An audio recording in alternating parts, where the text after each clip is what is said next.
بسم اللہ الرحمن الرحیم والصلاة والسلام علی رسولہ الکریم وعلی آلہ وصحبہ اجمعین اما بعد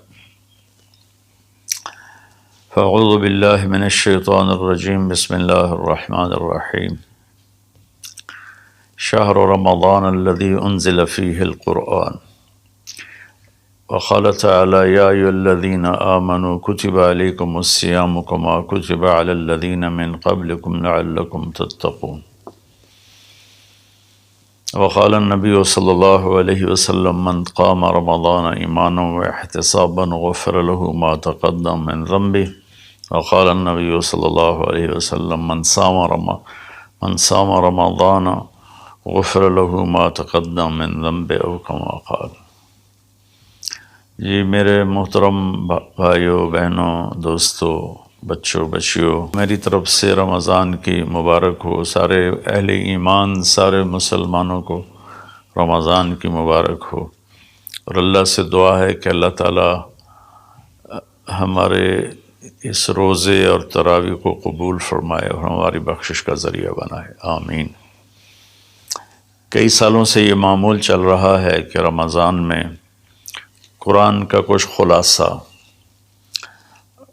وہ بیان کر دیا جائے۔ سوا پارہ پڑھا جاتا ہے، رات ہم نے 1.5 پارہ سنا، تو سارے کا تو خلاصہ مشکل ہوتا ہے، تو کچھ اس میں سے جو اللہ تعالیٰ دل میں ڈالے گا وہ میں عرض کر دوں گا۔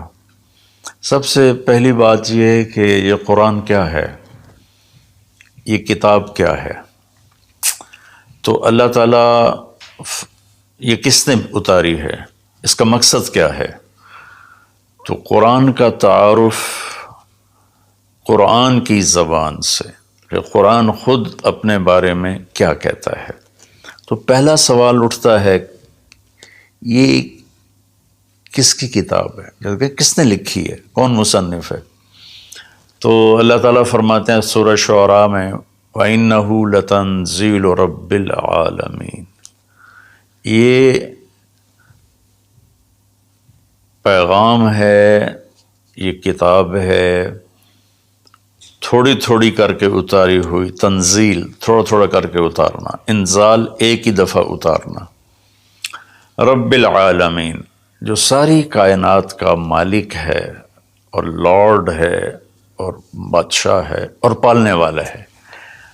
لفظ رب میں اللہ نے ایک خوبصورت اشارہ کیا ہے کہ میں تمہارا پالنے والا ہوں، تو جیسے تمہاری ماں تم سے پیار کرتی ہے اور تمہارے لیے ہر وقت آسائش پہنچانے کی کوشش کرتی ہے، ہر وقت راحت پہنچانے کی کوشش کرتی ہے، تکلیف سے بچانے کی کوشش کرتی ہے، تو یہ کتاب اس رب العالمین کی طرف سے ہے جو تمہارا پالنے والا ہے۔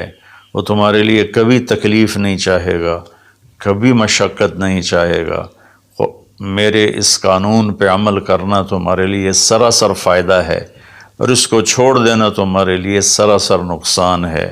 لفظ رب میں یہ ایک پیغام اللہ تعالیٰ نے خاموش پیغام ہمیں دیا ہے۔ کس کی کتاب ہے؟ کہ رب العالمین۔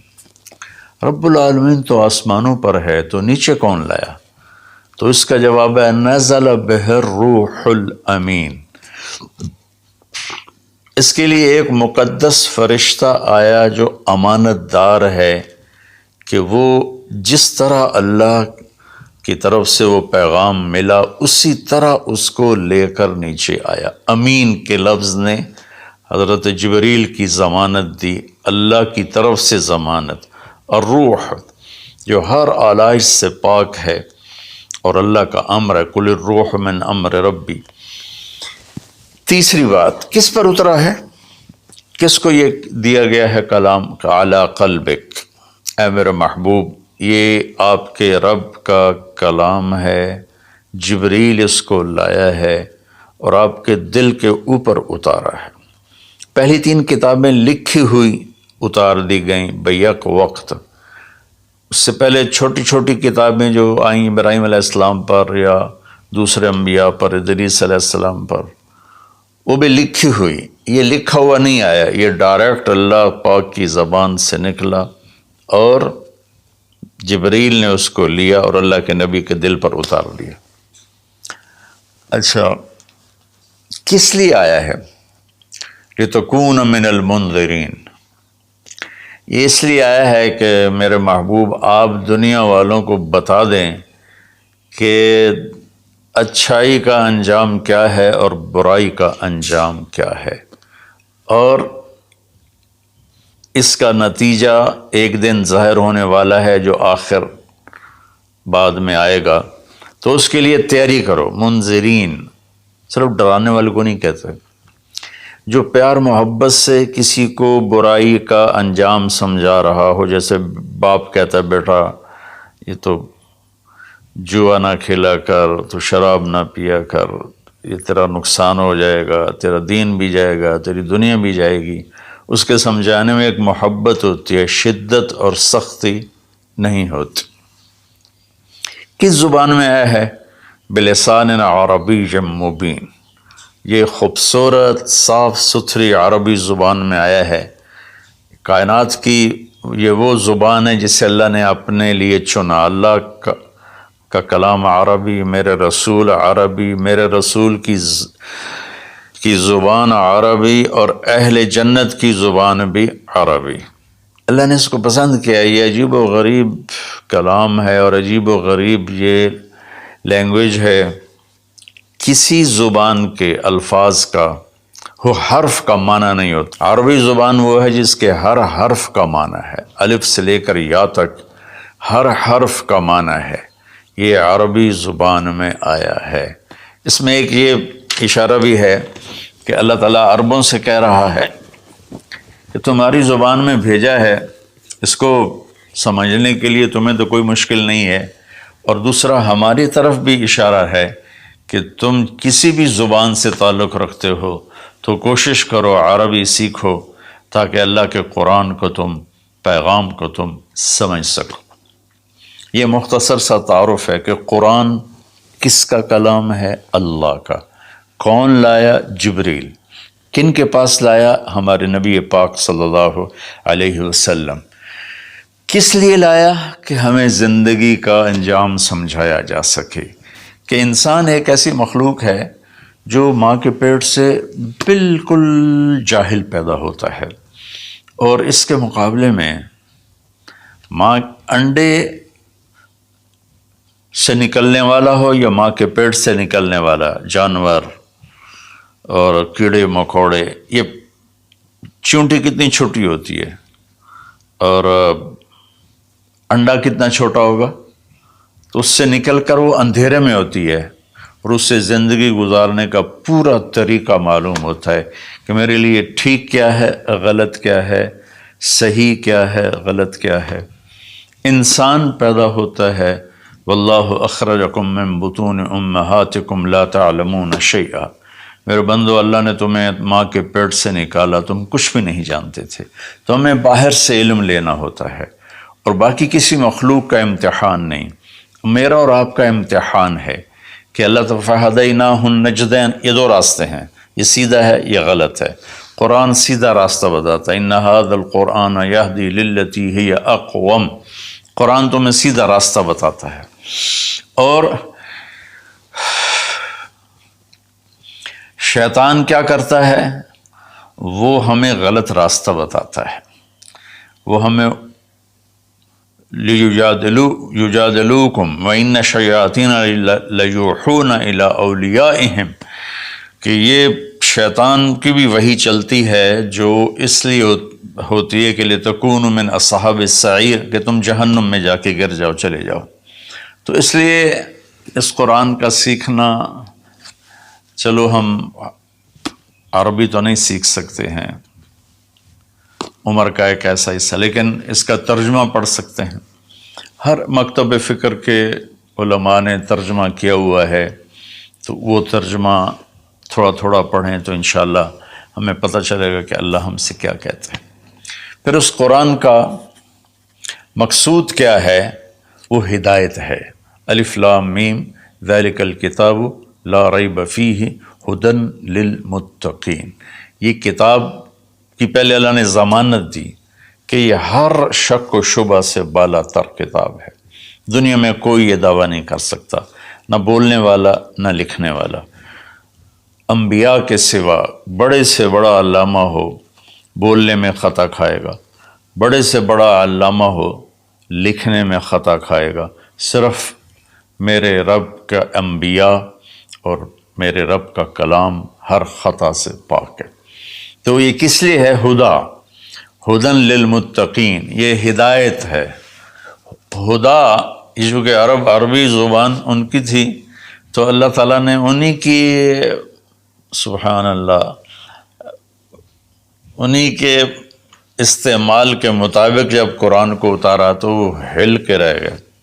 ہدا ویسے تو کہ سیدھا راستہ، لیکن ہدا اس چٹان کو کہتے ہیں جو سمندر میں ابھری ہوئی ہو، پانی سے باہر نکلی ہوئی۔ سمندر کے اندر بے شمار پہاڑ ہیں جو ہمارے زمینی پہاڑوں سے زیادہ ہیں، تو کہیں کہیں وہ اوپر نکل آتے ہیں، اور ان پر جب سورج کی چمک پڑتی ہے تو وہ چوٹیاں روشن ہو جاتی ہیں۔ اس روشن چوٹی کو عرب جب سفر کرتے تھے یا دوسرے بھی جب بحری سفر کرتے تھے تو ان کو نشانی بناتے تھے کہ یہ پہاڑ کی چوٹی فلاں جگہ کا پتہ بتاتی ہے، یا سمجھیے جدہ کا پتہ بتاتی ہے، یہ یمبو کا پتہ بتاتی ہے، یہ خلیج عقبہ کا پتہ بتاتی ہے۔ ایک مثال دے رہا ہوں۔ تو ہدا اس پہاڑ کی چوٹی کو کہتے ہیں جس کو دیکھ کر بحری جہاز اپنی سمت اور راستے کو صحیح کرتے تھے اور منزل تک پہنچتے تھے۔ تو اللہ نے اس کتاب کو ہدا فرمایا ہے کہ انسانی سمندر میں، انسانی زندگی کی کشتی کے لیے، میں پھر دہراتا ہوں، انسانیت کے سمندر میں انسانی زندگی کی کشتی کے لیے یہ جو قرآن ہے، یہ وہ چوٹی ہے پہاڑ کی جس سے تم راستہ پاتے ہو اور جس سے تم اپنی منزل تک پہنچتے ہو۔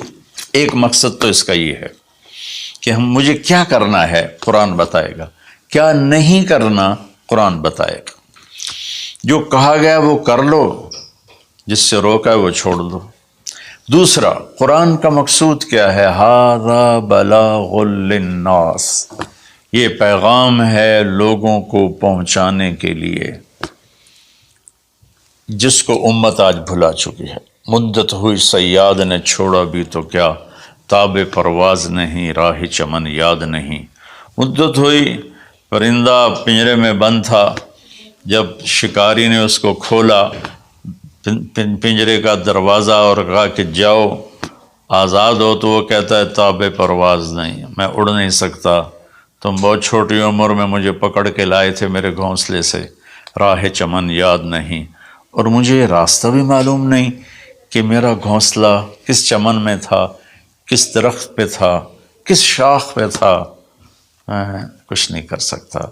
اس وقت امت خواہشات کے پنجرے میں اس طرح بند ہوئی ہے کہ راہ چمن یاد نہیں، تاب پرواز نہیں، راہ چمن یاد نہیں، کہ اللہ تعالیٰ نے ہمیں یہ سورہ ابراہیم کے آخر میں ھذا بلاغ للناس، یہ لہجہ ہے قرآن کا، یہاں ھذا بلاغ للناس، یہ پیغام ہے لوگوں کو پہنچانے کے لیے، وَلِيُنذَرُوا بِهِ، تاکہ انہیں خبردار کیا جا سکے، وَلِيَعْلَمُوا، تاکہ وہ جان لیں، أَنَّمَا هُوَ إِلَٰهٌ وَاحِدٌ وَلِيَذَّكَّرَ أُولُو الْأَلْبَابِ، کہ ایک ہی اللہ ہے، ایک ہی معبود ہے، ایک ہی الہ ہے، ایک ہی مدد کے قابل، ایک ہی پکارے جانے کے قابل، ایک ہی ہے جس کو پکارنا بھی ہے، بلانا بھی ہے، مانگنا بھی ہے، جھولی بھی پھیلانی ہے۔ یہ اس کا دوسرا مقصد ہے۔ اس امت کو ایسا نبی ملا جس کے بعد کوئی نبی نہیں آئے گا، کوئی نبی نہیں آئے گا۔ نبی اللہ بھیجتا ہے، خود بخود کو انسان نبوت کا دعویٰ کرے تو اس سے وہ نبی نہیں بنتا ہے، تو نبی اللہ بھیجتا ہے اور اللہ پسند کرتا ہے۔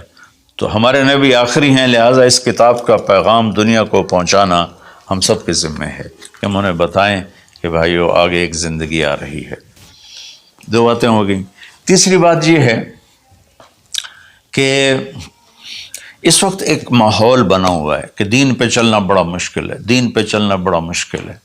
تو اللہ تعالیٰ نے بسم اللہ الرحمن الرحیم، یہاں سے اللہ نے تسلی دینی شروع کی کہ میں شروع کرتا ہوں اس اللہ کے نام سے جو رحمان بھی ہے رحیم بھی ہے، مہربان ہے، نہایت رحم کرنے والا ہے۔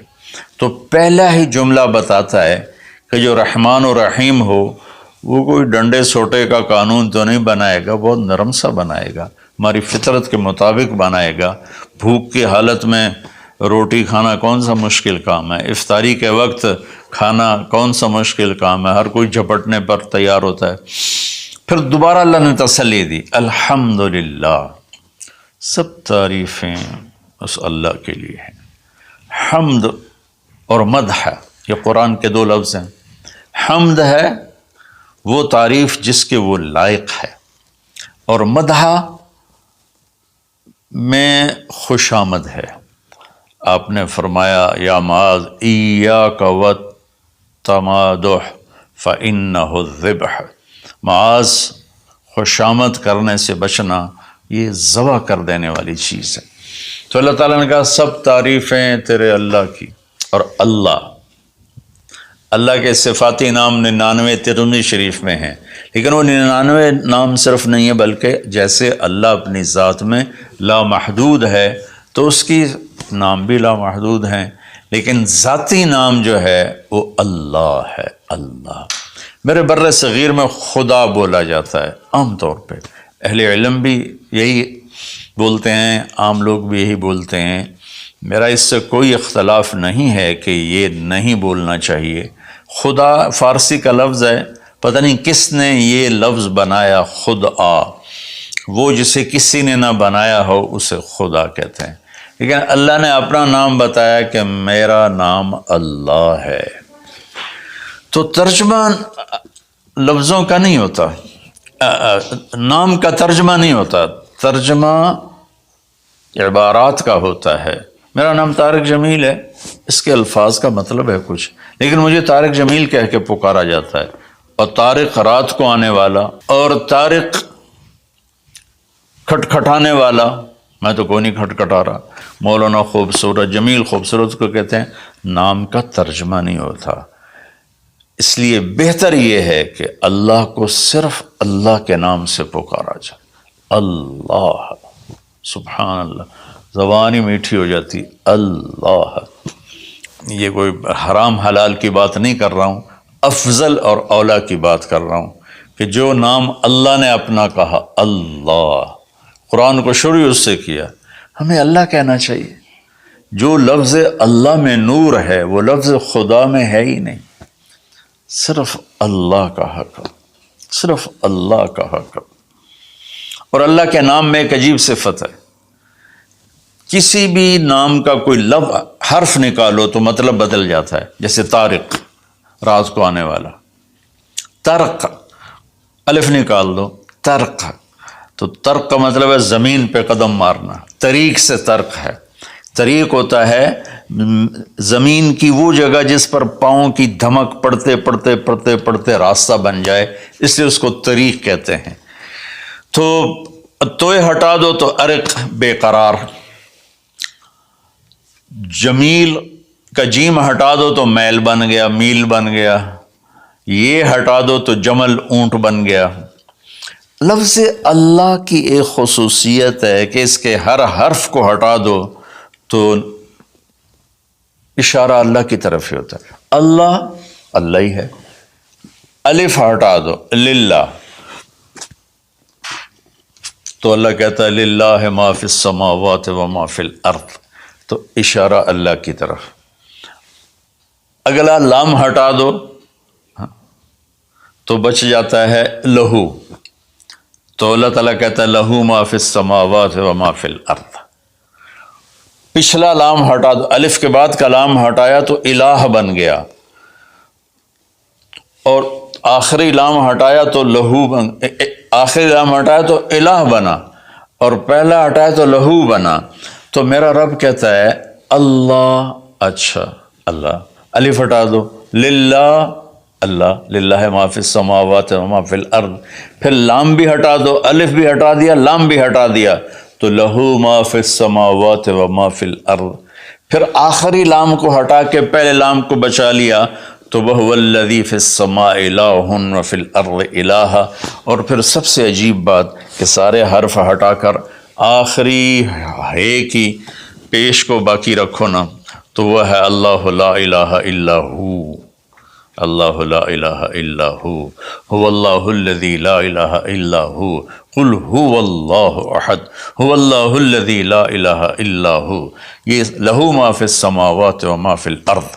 تو اللہ تعالیٰ نے ہمیں تسلی دی کہ میں بہت بڑا ہوں. اچھا یہ اللہ، یہ جو تو قانون بھیج رہا ہے، تو قانون تو بڑے سخت ہوتے ہیں، تو اللہ کہتا ہے رب العالمین، نہیں میں تمہاری ماں سے زیادہ پیار کرنے والا ہوں، میں تم پر ایسے ڈنڈے نہیں چلاؤں گا. تو لیکن میرا اللہ کہتا ہے کہ میرا بندہ، میں تیری ماں سے 70 گنا کا مطلب سدہ 70 نہیں ہوتا، لا محدود درجے میرا پیار ہے. پھر تسلی نہیں ہوتی، یا اللہ تو قرآن تو بھیج رہا ہے، پتہ نہیں ہم عمل کر سکیں گے کہ نہیں کر سکیں گے. تو پھر اللہ کہتا ہے الرحمن الرحیم. کیوں ڈر گئے ہو؟ کیوں قرآن کے مطابق دکان نہیں چلاتے، زندگی نہیں گزارتے، جاب نہیں کرتے، زراعت نہیں کرتے، تجارت نہیں کرتے، شادی نہیں کرتے، ساری چیزوں کو بنا لیں، تو کیوں ڈرتے ہو؟ رب العالمین پہلی گارنٹی، الرحمن الرحیم پہلے بسم اللہ سے. پھر دوسری گارنٹی اللہ، کہ میں اللہ ہوں، نفع نقصان کا مالک ہوں. پھر رب العالمین، تم پر مہربان ہوں، تمہارا پالنے والا ہوں. پھر الرحمن الرحیم کی دوبارہ تکرار ہے. کیوں ڈرتے ہو؟ رحمان بھی ہوں، رحیم بھی ہوں. اب اللہ نے جزا سزا کا بھی ایک رکھا نا، کہ بہت سے لوگ ہیں جو محبت کی بات جتنی بھی کرو وہ الٹا ہی سوچتے ہیں، تو اس کو دھمکانے کے لیے مالک یوم الدین. پھر یہ بھی یاد رکھنا کہ میرے لیے، میرے پاس جزا سزا کا بھی نظام ہے. اس کو اللہ تعالیٰ اتنے خوبصورت انداز میں بیان کرتا ہے کہ ہم تو چونکہ عرب نہیں ہیں، لیکن عربی کچھ پڑھی تھوڑی بہت، اللہ نے اس کا ذوق بھی دیا. تو ابھی ساری بات ہو رہی کہ وہ ایسا ہے، وہ ایسا ہے، وہ ایسا ہے، لیکن آگے ہے ایاک نعبد و ایاک نستعین. یا اللہ تیری ہی بندگی کرتے ہیں، تجھی سے مدد مانگتے ہیں. تو ایک دم جیسے اللہ سامنے آ گیا ہو، الحمدللہ رب العالمین الرحمن الرحیم. ان الفاظ نے اس طرح کر دیا جیسے اللہ میرے سامنے آ گیا ہے، جیسے کأنک تراہ، جیسے اللہ میرے سامنے آ گیا تو میں کہتا ہوں ایاک نعبد، یا اللہ میں تو تیری ہی بندگی کرتا ہوں، وَإِيَّاكَ نَسْتَعِينُ، یا اللہ میں صرف تجھے پکارتا ہوں مدد کے لیے، میں کسی اور کو نہیں پکارتا. میرے نبی نے حضرت عبداللہ بن عباس سے فرمایا وَإِذَا سَأَلْتَ فَاسْأَلِ اللَّهِ وَإِذَا اسْتَعَنْتَ فَاسْتَعِنْ بِاللَّهِ، کہ اے بچے، اے میرے یا غلام، اے میرے پیارے چچا زاد بھائی، تو ایسا جب تجھے پکارنا ہو تو اللہ کو پکارنا. مدد کے لیے صرف اللہ ہے جو آتا ہے، اللہ کے سوا کوئی مدد نہیں کر سکتا. یہ اسباب کی دنیا ہے، ایک دوسرے سے مدد لینا. تو میرے نبی نے قرضے اٹھائے، میرے نبی نے زرہ پہنی، میرے نبی نے تلوار اٹھائی، لیکن وہ کام جو براہ راست اللہ کے ہاتھ میں ہے، ان میں صرف اللہ کو پکارا جاتا ہے، ان میں صرف اللہ کو پکارا جاتا ہے. ایاک نعبد و ایاک نستعین. علماء فرماتے ہیں ساری آسمانی کتابوں کا خلاصہ قرآن ہے، اور قرآن کا خلاصہ سورۃ فاتحہ ہے، اور سورۃ فاتحہ کا خلاصہ ایاک نعبد و ایاک نستعین ہے. اے میرے اللہ، یا اللہ، یہ صرف اللہ کے ساتھ ہے اور کسی کے ساتھ نہیں ہے. تو پھر اللہ تبارک و تعالیٰ، چونکہ میں نے پہلے شروع میں کہا تھا کہ ہم زندگی گزارنے کا طریقہ نہیں جانتے، تو اللہ نے ہم سے یہ دعا ہم پہ فرض کر دی کہ تم نے یہ مانگنا ہے، جو کہ تم اندھے ہو، جاہل ہو، کہو اہدنا، کہ کتنی ضروری ہے.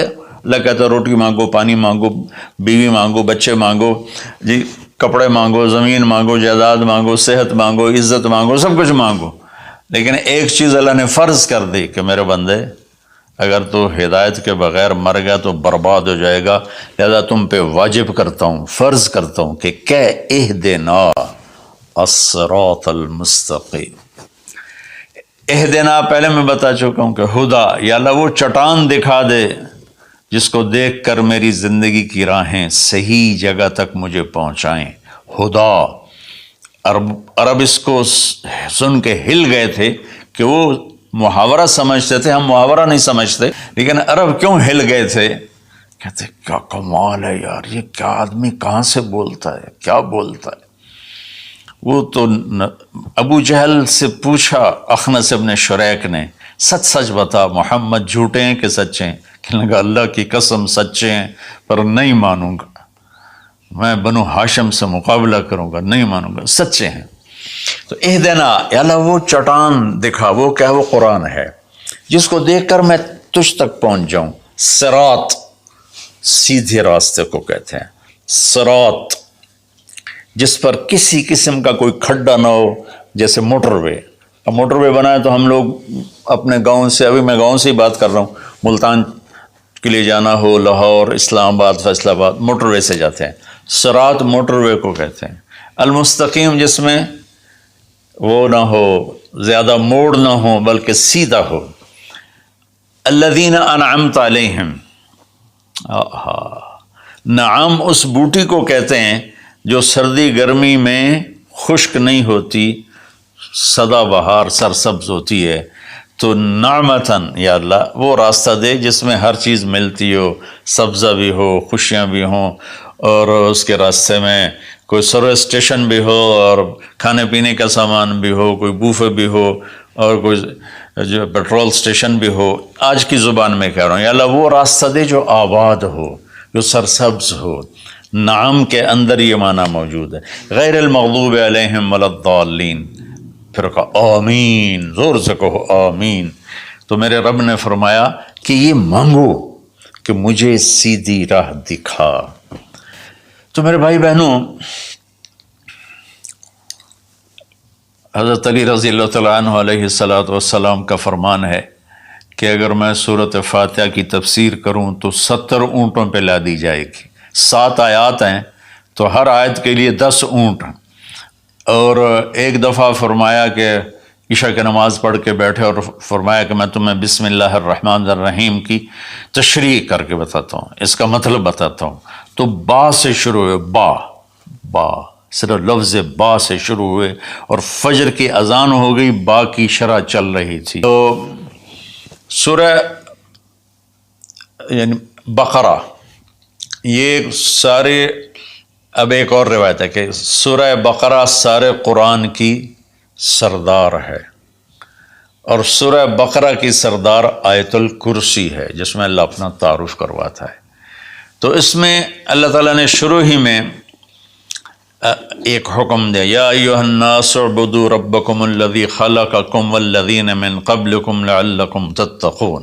اگر میں ساری سورہ بقرہ کا خلاصہ بتاؤں تو یہ آیت ہے کہ اے لوگو، یا ایھا الذین آمنوا نے کہا اے دنیا کے انسانوں، اس رب کی بندگی کرو جس نے تمہیں پیدا کیا، جس نے تمہیں بنایا، جس نے جعل الارض فراشا والسماء بناء، وہ رب جس نے تمہارے لیے زمین کا فرش بچھایا، آسمان کی چھت کو تمہارے اوپر جس نے تان کے رکھ دیا، اور ما لہا من فروج، کہیں سے وہ پھٹی ٹوٹی نہیں ہے. تو اس رب کے سامنے جھکو، اس رب کے سامنے جھکو. عبدہ اس بوٹی کو کہتے ہیں جو صحرا میں پیدا ہوتی ہے اور ہر وقت سرسبز رہتی ہے، اور اونٹ جب اس کو دیکھ لیتا ہے تو پھر وہ کسی جھاڑی کی طرف نہیں جاتا، سیدھا اس بوٹی کے اوپر جاتا ہے. تو میں قربان جاؤں، لفظ عبدہ میں، یہ عبد میں یہ اشارہ ہے، عبادت میں یہ اشارہ ہے کہ میرے بندو، میں تمہارا ایسا رب ہوں کہ تم میرے بغیر رہ نہیں سکتے ہو. تو ایسے میری طرف آؤ جیسے وہ تمہارے اونٹ تو ان کی عزت تھے، ان کا تاج تھے، تو میں تمہیں یہ پیغام دیتا ہوں کہ میرے بن کے چلو، میرے بن کے چلو۔ آخر میں حضرت یعقوب علیہ السلام کا انشاءاللہ سورہ یوسف میں اللہ تعالیٰ نے زندگی تو اس کی تفصیل آئے گی، لیکن یہاں صرف اتنی بات کہ اللہ تعالیٰ نے باپ کے روپ کیسا ہونا چاہیے، ایک باپ کو باپ کیسا ہونا چاہیے، اس میں جو یعقوب علیہ السلام کو فٹ کیا ہے اور کسی نبی کو فٹ نہیں کیا ہے، کہ یعقوب علیہ السلام نے اپنی اولاد جو نافرمان تھی ان کے ساتھ کس طرح زندگی گزاری، جو کھو گئے ان پر کیسے صبر کیا، اور جب وہ دنیا سے جانے لگے تو اس وقت کیا فکر کیا۔ تو مرنے والا کبھی کسی سوچ میں ہوتا ہے، کبھی کسی سوچ میں ہوتا ہے، تو یعقوب علیہ السلام نے فرمایا ما تعبدون من بعدی، دیکھو بیٹو میں جا رہا ہوں، میرے بعد کس کی عبادت کرو گے؟ تو انہوں نے کہا کہ ہم آپ کے رب کی اور ابراہیم کے رب کی، اسماعیل کے رب کی ہم عبادت کریں گے۔ تو والدین کے اوپر ذمہ ہے انہیں اپنے اللہ کا تعارف کرانا، اللہ کی پہچان کرانا، ڈنڈے سے نہیں، محبت سے، پیار سے، نصیحت سے۔ تو والدین پیار محبت سے اپنی اولاد کو اس پر لائیں۔ سورہ بقرہ اتنی لمبی صورت ہے کہ ابو علی رحمۃ اللہ علیہ بغداد میں 6 صدی کے عالم تھے، وہ سورہ بقرہ کو شروع کیا، اس کی شرح کرتے کرتے کرتے 32 سال گزر گئے اور وہ مر گئے اور سورہ بقرہ وہ پوری نہیں کر سکے تھے۔ تو میں خلاصے کے طور پر اس میں سے یہ بتا رہا ہوں کہ ہم اپنے اللہ کو پہچانیں، اسی کو معبود بنائیں، اسی کو اپنی مدد، اسی کو اپنا مددگار بنائیں، اسی کی بندگی اور عبادت کریں۔ اور ایک چیز میں نے چن کے دکھائی کہ ایز اے والدین ہمیں اپنی اولاد کو کس حال میں چھوڑ کے جانا ہے، اور اس سے پہلے میں نے قرآن کا تعارف کروایا۔